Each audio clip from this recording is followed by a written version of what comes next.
Hai, perkenalkan nama saya Alfireta Jalim, NIM 2021-40098. Saya mahasiswa PAUP dari Universitas Patimura Ambon, program studi pendidikan biologi. Tempat PAUP saya di SMA Negeri 4 Ambon. Materi yang saya ajarkan yaitu sistem koordinasi dengan materi pokoknya yaitu sistem saraf. Selamat pagi, Ibu Guru.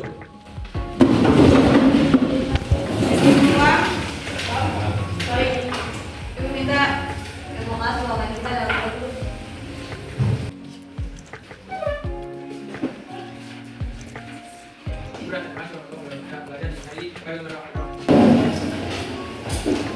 Mau kalian di bawah ada absen. Adinda, Alex, Alvin, Kita langsung pada materi yang berikutnya. Sebelum kita masuk pada materi yang berikutnya, Ibu ada satu pertanyaan.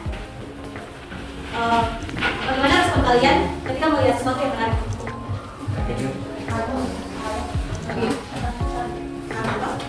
Jadinya senang.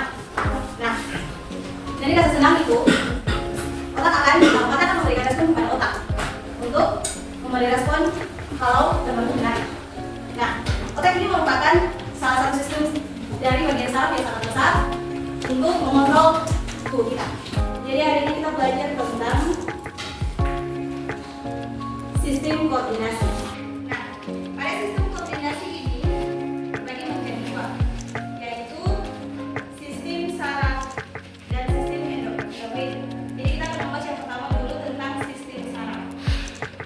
Nah, topik pembahasan kita ada 5 juga, yaitu sistem saraf, bagian-bagian sistem saraf, pintu saraf, gerak sadar, dan gerak refleks.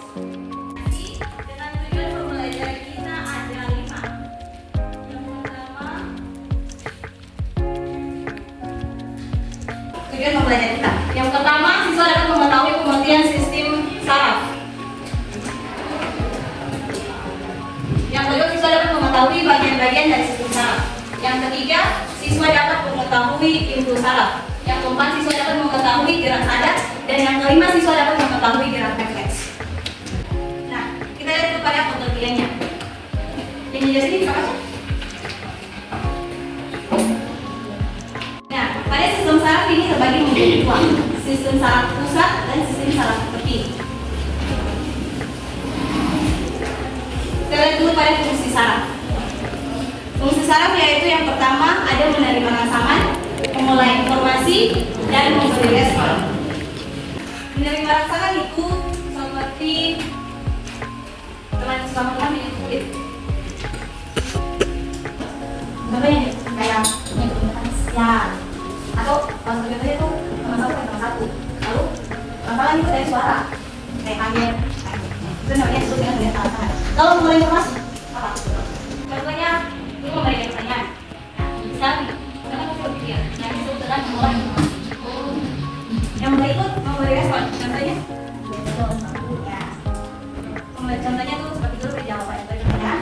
Nah, ini disebut dengan memberi respon. Nah, jadi fungsi dari sistem saraf itu menerima rangsangan, memulai informasi, dan memberi respon. Nah, sistem saraf pusat ini meliputi otak dan sumsum tulang belakang. Lanjut. Sistem saraf perifer atau disebut dengan sistem saraf tepi ini yaitu sistem saraf yang berpusat untuk menghubungkan sistem saraf satu dengan sistem saraf yang lain. Nah, pada sistem saraf itu ada yang disebut dengan sel saraf, ada juga yang disebut dengan sel glial. Oke. Yang jadi ini baca sel saraf, pengertiannya saja. Neuron adalah sel saraf yang berfungsi untuk mengatakan. Nah, jadi ini baca fungsi utama dari neuron. Menerima rangsangan. Neuron menerima rangsangan dari reseptor atau sel sensorik yang terletak di seluruh tubuh. Yang mengantarkan dari saraf setelah menerima rangsangan, neuron akan mengirimkan impulsi listrik atau potensial melalui akson ke neuron berikutnya atau ke otot atau medulla untuk menghasilkan respon. Lanjut yang berikut, kita masuk pada materi yang berikut yaitu pintu saraf.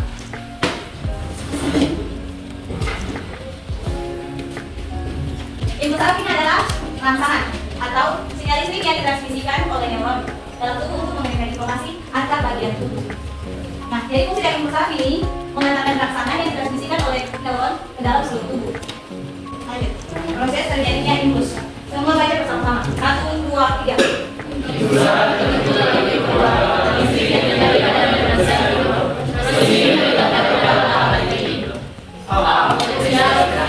Sebelum impuls saraf terjadi, neuron berada dalam kondisi potensial istirahat, yaitu berada di dalam perbedaan matahari. Jadi proses terjadinya impuls saraf ini biasanya terjadi di saat tubuh kita beristirahat. Kemudian yang disebut dengan stimulasi dan depolarisasi, yaitu disebut dengan menerima rangsangan seperti sentuhan. Yang berikut yang disebut dengan potensi aksi yaitu respon balik dari tubuh kita. Ya, mandi, makan, nah semua itu kan gerakan sadar. Gerakan yang dilakukan ketika kita sadar. Yang berikut ada gerak refleks. Apa? Ya, kaget. Itu disebut dengan gerak refleks. Contohnya nih. Biasanya kayak kalau lagi dengan lain nih, lalu kita langsung langsung kayak nah itu disebut dengan gerak refleks. Oke. Semua tentang materi tentang saraf kan? Coba bagi kalian dalam 3 kelompok. Di sini kelompok 1, dari sini kelompok 2, di sini kelompok 3. Nah, di depannya ini ada lembar kerja peserta ini kalau disebut dengan KPD. Semua yang masuk kelompok kan kita sehingga jangan lupa tulis nama kelompok dan nama kelompok berapa. Oke. Semua ini kayak kelompok. Jangan lupa ini ketua kelompok dan ini sekali moderator serta bagi-bagi materi yang akan dipresentasikan. Oke.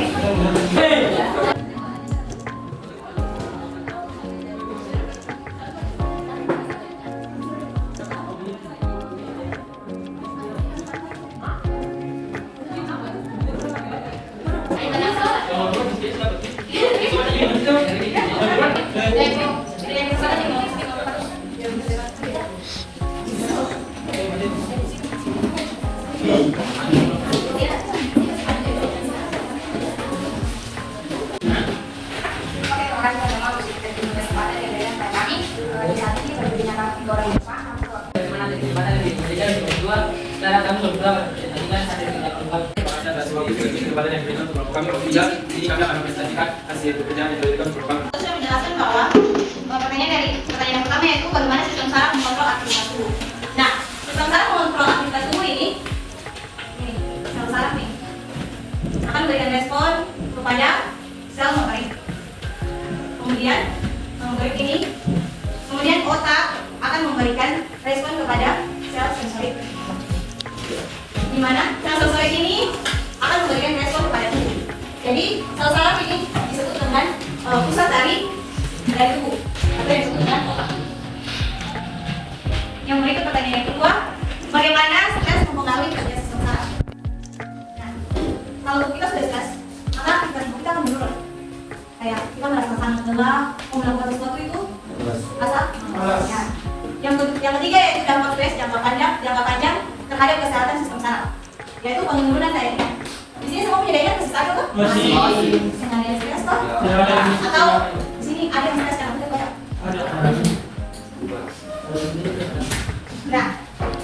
Nah itu deh, itu pertanyaan, itu jawaban dari pertanyaan yang kelompok sudah diskusikan. Oke. Siapa yang bisa menyimpulkan materi dari sistem saraf? Ada yang bisa menyimpulkan? Saya, ya menurut saya sistem saraf itu seperti jaringan komunikasi dalam tubuh kita.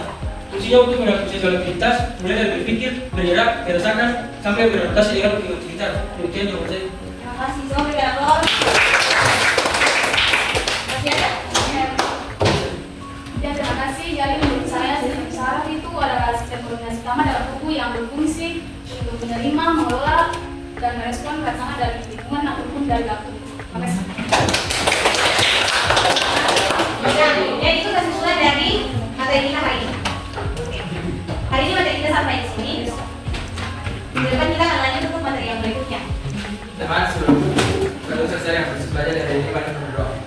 Tuhan Yesus, terima kasih karena hari ini kami selama anak-anak 11.5 sudah selesai dengan proses belajar mengenai biologi. Hari ini Tuhan, kiranya apa yang tadi sudah diberikan oleh guru dapat kami simpan dan nanti pada saatnya kami akan menyampaikannya di Tuhan. Terima kasih banyak Tuhan Yesus.